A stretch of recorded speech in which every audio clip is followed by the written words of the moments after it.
À l'EBI, on te donne l'occasion de partir loin, de partir à l'étranger.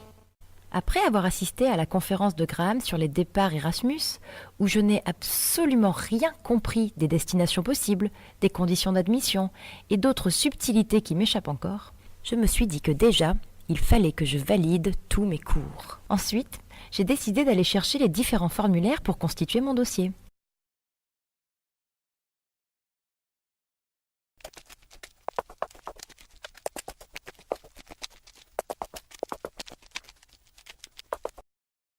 Alors, vous souhaitez partir à l'étranger, c'est ça? Tout à fait. Il ne faut pas grand-chose. Donc, il faut une lettre de motivation en français et en anglais pour chaque université, en sachant qu'il faut un minimum de 3 universités. Il faut une lettre de recommandation par votre tuteur.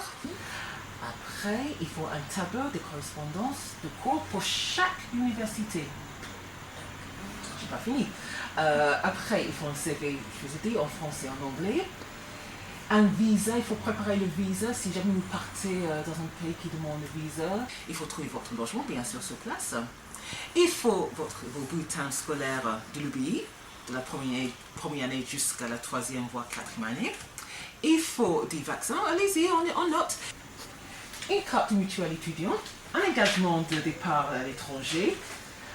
Je pense que j'ai tout. Voilà, et puis c'est tout. Et tout ça pour demain. Ce qui est bien, c'est qu'en 2e année et à l'approche des quiz 2, j'ai vraiment que ça à faire de remplir tous ces papiers. En fait, non. Vraiment, j'étais pas sortie de l'auberge. Sinon, si tu as des échecs ou que simplement tu n'avais pas envie de partir pendant 1 an, là et là, parce qu'il fait froid, tu es obligé de partir 1 mois là où tu veux.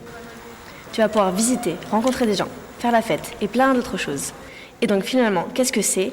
Eh bien, ce sont des vacances obligatoires appelées séjours d'étonnement. Le seul bémol avec ces vacances, c'est le carnet d'étonnement.